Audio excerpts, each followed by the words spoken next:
And welcome guys, स्वागत है आप सभी का मेरे ब्लॉग चैनल में। आई होप आप सब अच्छे होंगे। आपको यहाँ पे पपीज़ दिख रहे होंगे और उनकी मदर दिख रही होगी और आपको दिख रहा होगा कितनी वीक है। यहाँ पे ये रहते हैं इस घर में। तो यहाँ पे इनको बहुत बुरी तरीके से मारा गया है। इवन एक बच्चे को डंडे की जो रोड होती है लोहे की, उससे मार के जान से मार के फेंक दिया। वहाँ पे खून खून हो रखा था। मेरी फ्रेंड यहाँ से निकल के जा रही थी, उसने देखा तो उसने रोकने की भी कोशिश की, बट उसको बोला तुम कौन होती हो बोलने वाली, जाओ यहाँ से। फिर उसने मुझे कॉल की, मैं यहाँ पे गई, फिर मैंने देखा इतने छोटे पपीज़। और देखो रोड पे कैसे है, कोई भी किसी भी गाड़ी के सामने आएंगे मर जाएंगे, सेफ नहीं है। और इसकी माँ इतनी पतली है, इसको खाना मिलता है नहीं मिलता है। ये खाना में 2-3 दिन का था, वहाँ पे सड़ा हुआ था, स्मेल आ रही थी, बच्चे उसी को खा रहे थे क्योंकि खाना नहीं मिलेगा तो बच्चे क्या करेंगे। देखो गाड़ी के नीचे जा रहा था, मतलब बच्चे बिल्कुल भी सेफ नहीं थे यहाँ पे।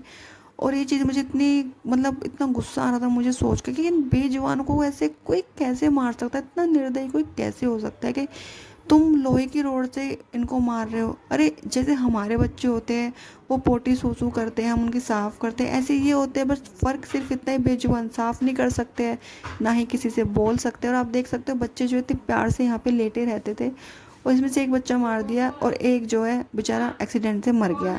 लेकिन वही वाली बात है ना, सिर्फ समझने समझने की बात है कि आप किस तरीके से इनको देखते हो। लोग बोलते हैं सिर्फ कुत्ते ही तो है, मरने के लिए पैदा हुए। फिर मैं इनके पास गई और आप इनकी एज देखो, कितनी एजिड उम्र में एक माँ हो के एक माँ का दर्द नहीं समझ रही है। उसको इतनी बुरी तरीके से रोड के डंडे से मारा, वो बच्चा ऑन द स्पॉट मर गया। मुझे इतना गुस्सा आया था, इन्होंने अपना डोर नहीं खोला, वरना मैं इनको अच्छे से बताती। मैंने पुलिस कंप्लेंट भी की, पुलिस भी आई थी बाद में।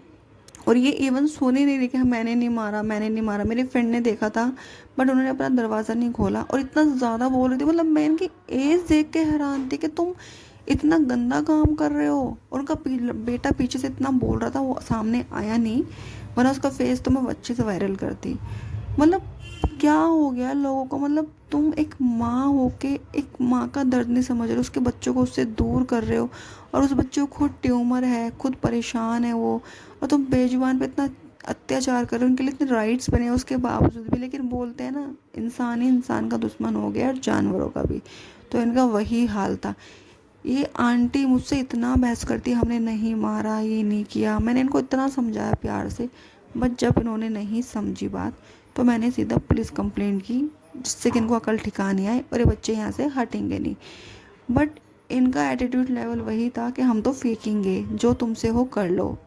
मैंने कहा तुम फेंक के दिखाओ, अगर तुमने फेंका तो तुम्हें ही मैं उस तरीके से ही फेंकूंगी। मुझे बहुत गुस्सा आता है क्योंकि मैं इन बेजुबानों से बहुत ज़्यादा प्यार करती हूँ। मेरे सामने कोई इनको मारे, इन पे अत्याचार करे, वो चीज़ मुझसे बर्दाश्त नहीं होती है। और आप देख सकते हो मैं कितनी गुस्सा थी इस टाइम पे यहाँ पे, क्योंकि इन बेजुबानों को इतना परेशान किया जाता है।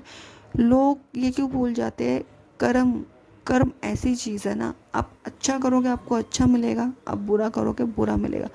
बट कर्म लौट के ज़रूर आता है, चाहे आप कितना भी बच लो।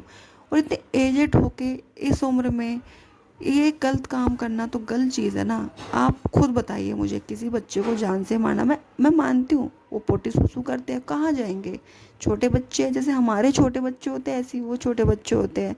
हमें अपने बच्चों को सिखाना पड़ता है, हम खुद साफ़ करते हैं ना। वो बेजुबान नहीं कर सकते, उनको इतना पता नहीं होता है कहाँ पे करना है। तो साफ़ सफाई तो बाद में भी हो जाती, हर एक चीज़ का सोल्यूशन होता है, बट जान से मारना तो कोई सोल्यूशन थोड़ी नहीं है। मैंने इनके अच्छे से पुलिस कंप्लेंट की, इन पे एफआईआर भी हुई। और मतलब बहुत गंदे लोग थे, बोलते हैं ना बच्चे वहाँ पे रखने सेफ़ भी नहीं थे, क्योंकि ऐसे लोगों का भरोसा नहीं है। मैंने जितना इनको सुना सकती थी, जितना मतलब मैं अब्यूज़ कर सकती थी, मैंने उतना किया इनको, क्योंकि मुझे बहुत गुस्सा आ रहा था कि बेजुबान को मारना, मतलब इस लेडी में 1% भी शर्म नहीं थी कि मैं, ठीक है मैंने गलती कर दी, मैं अपने गलती मान रही हूँ, नहीं मुझसे बहस करते, उल्टा गेट भी नहीं खोल रहे थे। इनको डर भी था कि कुछ हमें हो जाएगा या जो भी है। देखो अपने घर के आसपास आप कभी भी ऐसा केस देखते हो, डरो मत, उनके लिए कंप्लेंट करो, क्योंकि इन बेजुबानों के लिए हम नहीं आगे आएंगे तो कौन आएगा बताइए। इसलिए प्लीज़ अपने घर के आसपास ऐसे बच्चों का ध्यान रखो। फिर लास्ट में पुलिस कंप्लेंट मैंने की, और आप देख सकते हो बच्ची को पता है मैं इसकी हेल्प कर रही हूँ, तो मेरे पास कैसे आके खड़ी हो गई। फर्स्ट टाइम मैं इससे मिल रही थी, फिर मैंने पुलिस कंप्लेंट की, इनको अच्छे से सबक मिला। इन्होंने बोला गलती हो गई, हम नहीं करेंगे, बट मैं बच्चे यहाँ पे नहीं रखना चाहती थी। मैं उनको सेफ जगह रखना चाहती थी, क्योंकि खुला रोड है, वो मर जाते, अगर ये नहीं मारते तो वो मार देते। इनका मैं भरोसा नहीं कर सकती, इसलिए प्लीज़ आप भी अपने घर के आसपास ऐसे बच्चों का ध्यान रखो। ऐसी कोई भी चीज़ होती है आप कंप्लेंट करो, उन लोगों को अच्छे से बताओ।